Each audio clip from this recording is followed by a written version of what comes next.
Hello dear students, hope you are doing well. Okay children, today we shall do the question answers and the exercises of chapter 6 Cycle की सवारी. Let's start with the revision of the शब्दार्थ. Page number 56. पहला शब्द है प्रारब्ध means भाग्य, destiny. लज्जा शर्म means feeling ashamed or feeling shy. घृणा नफरत hate. फिसड्डी नालायक या सबसे पीछे रह जाने वाला who always lagged behind. यत्न कोशिश effort. उस्ताद सिखाने वाला गुरु ट्रेनर और टीचर. बेबसी लाचारी हेल्पलेसनेस. आमदनी कमाई इनकम. पेशगी अग्रिम धनराशि और एडवांस. अल्टीमेटम चेतावनी वार्निंग. इल्ज़ाम आरोप ब्लेम. निरुत्तर होना कोई उत्तर ना सूझना when having no answer or you can say speechless. आगे हैं मुहावरे. दांत पीसना गुस्सा आना feeling very angry. जी छूटना हार मानना accepting the defeat. फूला ना समाना बहुत खुश होना feeling very happy. प्राण सूखना जान निकल जाना feeling very scared. हाथ पांव फूलना घबरा जाना feeling nervous. चकमा देना धोखा देना या झांसा देना means cheating. कानों कान खबर ना होना किसी को पता ना चलना means doing something very secretly. आगे है लोकोक्ति. सिर मुड़ाते ओले पड़ना. कार्य के आरंभ होते ही विपत्ति का आ जाना. उसके आगे हैं कठिन शब्द डिफ़िकल्ट वर्ड्स फॉर डिक्टेशन. तो ये आप खुद ही इसका अभ्यास कर सकते हैं. इसके आगे है पाठ बोध. इसके अंतर्गत सबसे पहले है मौखिक प्रश्न. पहला प्रश्न है लेखक के दिल में क्या ख्याल आया. उत्तर लेखक के दिल में साइकिल चलाना सीखने का ख्याल आया. दूसरा प्रश्न लेखक ने अपनी पत्नी को साइकिल सीखने का क्या कारण बताया. उत्तर लेखक ने अपनी पत्नी को साइकिल सीखने का यह कारण बताया कि रोज़ रोज़ टांके का खर्च देना बहुत मुश्किल है. तीसरा प्रश्न है साइकिल चलाते समय यदि कोई रास्ते में आ जाता तो लेखक की क्या दशा होती थी. उत्तर साइकिल चलाते समय यदि कोई रास्ते में आ जाता तो लेखक उसे पीछे हटाने के लिए दूर से ही चिल्लाने लगते थे. दूर फासले पर कोई गाड़ी देखकर तो उनके प्राण सूख जाते थे. अगला प्रश्न है साइकिल चलाते समय तिवारी जी लेखक को क्यों रोक रहे थे. उत्तर साइकिल चलाते समय तिवारी जी लेखक को रोककर कोई बड़ी ज़रूरी बात बताना चाहते थे. अगला प्रश्न है लेखक किस पर इल्ज़ाम लगाना चाहता था. उत्तर लेखक तिवारी जी पर इल्ज़ाम लगाना चाहता था. आगे है अर्थ ग्रहण संबंधी प्रश्न. इसके अंतर्गत उचित विकल्प पर टिक का चिन्ह लगाइए. तो सबसे पहले है पहला कथन हमने सोचा लाओ सारा इल्ज़ाम तिवारी जी पर लगा दें और आप साफ बच जाएं. बोले यह सब तिवारी जी की शरारत है. किसने सोचा. तो आगे जो विकल्प दिए हैं 4 उनमें से सही विकल्प क्या है लेखक ने. तो उसके आगे आप टिक लगाएंगे. अगला है इसका प्रश्न लेखक क्या इल्ज़ाम तिवारी जी पर लगाना चाहता था. तो कौन सा इल्ज़ाम लगाना चाहता था साइकिल दुर्घटना का. तो उसके सामने टिक लगाइए. तीसरा है तिवारी जी का पूरा नाम क्या है. तो उनका पूरा नाम है तिवारी लक्ष्मी नारायण. तो इसके सामने आप टिक लगाएंगे. तो इसके बाद है लिखित प्रश्न. तो इसके अंतर्गत सबसे पहले हैं लघु उत्तरीय प्रश्न। तो पहला प्रश्न है, लेखक को अपने ऊपर दया क्यों आती है? उत्तर, लेखक जब किसी को साइकिल की सवारी करते या हारमोनियम बजाते देखते हैं तो उन्हें अपने ऊपर दया आती है, क्योंकि ये दोनों विद्याएं ही उन्हें नहीं आती। अगला प्रश्न है, लेखक के मन में साइकिल सीखने का ख्याल क्यों आया? उत्तर, लेखक के लड़के ने चुपचाप साइकिल चलाना सीख लिया था। एक दिन जब वह साइकिल पर सवार होकर लेखक के सामने से निकलने लगा तो उनका मन लज्जा और घृणा के भावों से भर गया। तब उन्होंने भी साइकिल सीखने का निश्चय कर लिया। अगला प्रश्न है, लेखक की पत्नी की उनके साइकिल सीखने की बात पर क्या प्रतिक्रिया थी? उत्तर, लेखक की पत्नी ने उनके साइकिल सीखने की बात पर मुस्कुराते हुए कहा, मुझे तो आशा नहीं कि आपसे यह बैल मेड़ चढ़ सकेंगे। खैर, यत्न कर देखिए। अगला प्रश्न है, अब रात को आराम की नींद कहाँ? तात्पर्य स्पष्ट कीजिए। उत्तर, इस पंक्ति का तात्पर्य यह है कि जब साइकिल सीखने से संबंधित लेखक की सभी तैयारियां पूरी हो गईं और अब अगले दिन से उस्ताद ने उन्हें साइकिल सिखाना शुरू करना था, तो खुशी व घबराहट के मिले जुले भावों के कारण उन्हें रात भर चैन की नींद नहीं आई। अगला प्रश्न है, गिर जाने के बाद लेखक के सामने गंभीर प्रश्न क्या था? उत्तर, गिर जाने के बाद लेखक के सामने गंभीर प्रश्न यह था कि अब पत्नी के सामने अपने आत्मसम्मान की रक्षा कैसे की जाए, क्योंकि वे तो पहले ही उनके साइकिल सीखने की बात जानकर उनकी योग्यता पर संदेह कर रही थी। आगे हैं दीर्घ उत्तरीय प्रश्न। पहला प्रश्न है, अपने लड़के को साइकिल चलाता देखकर लेखक के हृदय में कैसे ख्याल आए? उत्तर, अपने लड़के को साइकिल चलाता देखकर लेखक का हृदय लज्जा और घृणा के भावों से भर गया।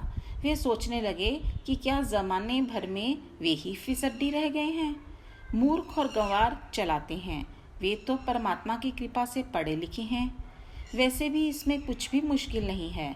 कूदकर चढ़ गए और लगातार पांव मारते रहे। कोई राह में खड़ा है तो टन टन करके घंटी बजा दी। इस प्रकार उन्होंने भी साइकिल सीखने का निश्चय कर लिया। अगला प्रश्न है, साइकिल चलाना सीखने के लिए लेखक ने क्या क्या तैयारियां की? उत्तर, साइकिल चलाना सीखने के लिए सबसे पहले लेखक ने अपनी पत्नी से अपने पुराने कपड़े ठीक करवाए ताकि साइकिल सीखते समय इन्हें पहना जा सके। फिर उन्होंने बाजार से जंपक के 2 डिब्बे खरीद लिए ताकि साइकिल सीखते समय चोट लगने पर उसका उसी समय इलाज हो सके।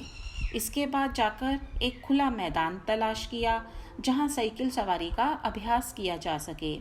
फिर अपने मित्र तिवारी जी की मदद से इस काम के लिए एक उस्ताद का इंतज़ाम किया। अंततः अपने पड़ोस में रहने वाले मिस्त्री से साइकिल भी मांगी। इसके बाद है अगला प्रश्न, लेखक ने तिवारी जी को कौन सी समस्या बताई और तिवारी जी ने उसका क्या हल निकाला? उत्तर, लेखक ने तिवारी जी को अपनी समस्या बताते हुए कहा कि उन्हें कोई ऐसा आदमी दिखाई नहीं दे रहा जो उन्हें साइकिल चलाना सिखा सके। तब तिवारी जी ने इसका हल बताते हुए कहा कि उनकी नज़र में एक आदमी तो है, पर वह 10-12 दिनों में सिखाने की 20 रुपये फीस लेगा। इस प्रकार लेखक की समस्या का हल निकल आया। अगला प्रश्न है, साइकिल सिखाने का स्कूल खोलने का निश्चय लेखक की किस मनोवृत्ति का परिचायक है? जब लेखक को पता चला कि साइकिल सिखाने वाला उस्ताद 10-12 दिनों में सिखाने के 20 रुपये लेता है, तो उन्हें यह काम बहुत फ़ायदे का लगा, जिसमें दिन में बस 1-2 घंटे सिखाकर 60 रुपये महीना कमाए जा सकते हैं। और यदि ऐसी 3-4 ट्यूशनें मिल जाएं तो 250-300 रुपये महीना कमाए जा सकते हैं। लेखक की इन बातों से पता चलता है कि वे एक अति आत्मविश्वासी मीन्स ओवर कॉन्फिडेंट और दिवा स्वप्न देखने वाले इंसान थे, क्योंकि अभी उन्होंने साइकिल सीखना शुरू भी नहीं किया था कि वे कल्पना में ही इसके मास्टर बनकर साइकिल सिखाने का एक स्कूल शीघ्र ही खोलने की बात अपनी पत्नी से करने लगे, जिसमें 300-400 रुपये महीना की आमदनी हो सकती थी। अगला प्रश्न है, साइकिल सीखने के शुरू के 2 दिन किस तरह व्यर्थ हो गए? उत्तर, साइकिल सीखने के पहले दिन घर से निकलते ही बिल्ली रास्ता काट गई और एक लड़के ने छींक दिया। खैर, भगवान का नाम लेकर वे आगे बढ़े तो बाजार में हर आदमी जो उनकी ओर देखता था मुस्कुराने लगता था। पता चला कि जल्दी और घबराहट में लेखक ने पाजामा और अचकन उल्टे पहन लिए थे। लेखक ने उस्ताद से माफ़ी मांगी और घर लौट आए। दूसरे दिन उस्ताद जी लेखक को साइकिल थमाकर लस्सी पीने लगे। तब लेखक ने साइकिल के पुर्जों की ऊपर नीचे से परीक्षा शुरू कर दी। फिर कुछ जी में आया तो उसका हैंडल पकड़कर ज़रा चलने लगे। तब उसे संभाल न पाने पर साइकिल उनके पांव पर गिर गई। इस प्रकार दूसरे दिन लेखक के चोट लगने और साइकिल भी खराब हो जाने के कारण उनका वह दिन भी व्यर्थ चला गया। अंतिम प्रश्न है, मगर बुरा समय आता है तो बुद्धि पहले ही भ्रष्ट हो जाती है, यह कथन किस प्रकार सच है? उत्तर, पाठ में लेखक के साथ ठीक ऐसे ही हुआ। एक दिन वे किसी की मदद से साइकिल पर चढ़कर उसे लिए जा रहे थे। किसी के सामने आने पर दूर से ही उसे रास्ते से हटाने के लिए चिल्लाने लगते थे। तभी एक तांगा उनके रास्ते में आ गया। उनके चिल्लाने पर पहले तो वह तांगा एक और हो गया, लेकिन अचानक फिर से उनके सामने आ गया। घबराहट के कारण लेखक की बुद्धि ने काम नहीं किया। यदि वे ज़रा सा हैंडल घुमा देते तो दूसरी तरफ निकल जाते। मगर सच है कि जब बुरा समय आता है तो बुद्धि काम नहीं करती। इस प्रकार लेखक और उनका साइकिल दोनों तांगे के नीचे आ गए। इसके बाद है व्याकरण बोध। तो उसके अंतर्गत सबसे पहले है मुहावरे। ऐसे वाक्यांश जो अपने साधारण अर्थ को छोड़कर विशेष मीन्स लाक्षणिक अर्थ में प्रयुक्त होते हैं, मुहावरे कहलाते हैं। मतलब अपना ऑर्डिनरी मीनिंग नहीं ये बताते, जो सिंपल मीनिंग नहीं होता, इनका स्पेशल मीनिंग होता है। इनके प्रयोग से भाषा प्रभावशाली बन जाती है, मीन्स मोर इफेक्टिव। जैसे दांत पीसना का अर्थ है गुस्सा आना। इसी प्रकार एक और मुहावरा जैसे दांत खट्टे करना मीन्स हरा देना। दांत खट्टे करने का एक्चुअल मीनिंग है कि खट्टे करना मीन उनको सच में नहीं खट्टे करना, इसका अर्थ क्या, हमने इसका लाक्षणिक अर्थ क्या लेना, मीन्स हरा देना। आगे है, आपने अब क्या करना है, दिए गए मुहावरों से रिक्त स्थानों की पूर्ति कीजिए। तो आगे बॉक्स में कुछ मुहावरे दिए हैं, तो सूटेबल मुहावरे के साथ आगे जो ब्लैंक स्पेसेस हैं उनको फिल करना है आपने। पहला वाक्य है, नौकर मालिक को, अब यहाँ पे क्या आएगा, चकमा देकर भाग गया। दूसरा है, परीक्षा में प्रथम स्थान प्राप्त करने पर मैं फूला ना समाया या फूली ना समाई। लड़के तो फूला ना समाया, लड़की तो फूली ना समाई। आगे है, गरीब भिखारी को सर्दी में ठिठुरते देखकर मेरा दिल पसीज गया। बेटे को गले लगाते ही बूढ़ी माँ का गला भर आया। तो अगला वाक्य है, आतंकवादियों को देखते ही मेरे प्राण सूख गए। अगला वाक्य, पड़ोसी हमारे नए घर की साज सज्जा आंखें मल मल कर देख रहे थे। आगे है, बाढ़ में सारी फसल बह गई, किसान खाली हाथ रह गया। आगे हैं लोकोक्तियाँ। तो इसमें क्या है, लोकोक्ति मीन्स लोक जमा उक्ति का अर्थ लोक में प्रचलित उक्ति या कहावत होता है। लोक जीवन के संचित अनुभव को प्रकट करने वाली ये उक्तियाँ वाक्य के अंत में लिखी जाती हैं। तो इसमें आपने क्या करना है, इन लोकोक्तियों को मैच करना है उनके अर्थ के साथ। जैसे पहले है, सिर मुड़ाते ही ओले पड़ना, तो इसका अर्थ है काम शुरू करते ही मुसीबत आना। आगे है बैल मेड़ ना चढ़ना, तो इसका मतलब है काम पूरा होने के आसार नज़र ना आना। तीसरा है आम के आम गुठलियों के दाम, तो इसका अर्थ है दोहरा लाभ। बंदर क्या जाने अदरक का स्वाद, तो इसका मतलब है मूर्ख गुणों का महत्व नहीं समझता। अगला है अब पछताए होत क्या जब चिड़ियाँ चुग गई खेत, तो इसका अर्थ है अवसर निकल जाने पर पछताना व्यर्थ है। अंतिम लोकोक्ति है आ बैल मुझे मार, तो इसका अर्थ है स्वयं मुसीबत मोल लेना। इसके आगे है क्या दिया हुआ है, देशज और विदेशी शब्द। तो देशज शब्द क्या हैं? वे शब्द जिनका प्रयोग आंचलिक बोलियों और भाषाओं में होता है देशज शब्द कहलाते हैं। मीन्स जो रीजनल लैंग्वेजेस में यूज़ होते हैं, जैसे फटाफट, ताबड़तोड़। तो विदेशी शब्द हैं जो फॉरेन की लैंग्वेजेस से हमने हिंदी में यूज़ करते हैं, हमने उनको अडॉप्ट कर लिया है फॉरेन की लैंग्वेजेस से, जैसे अंग्रेज़ी, उर्दू, फ़ारसी, चीनी, पुर्तगाली आदि भाषाएं से। तो इन भाषाओं से आए हुए शब्द जो हिंदी में बहुधा प्रयुक्त किए जाते हैं विदेशी शब्द कहलाते हैं, जैसे स्टेशन, साइकिल, उस्ताद आदि। अब आपने क्या करना है, नीचे लिखे शब्दों के लिए हिंदी शब्द लिखिए।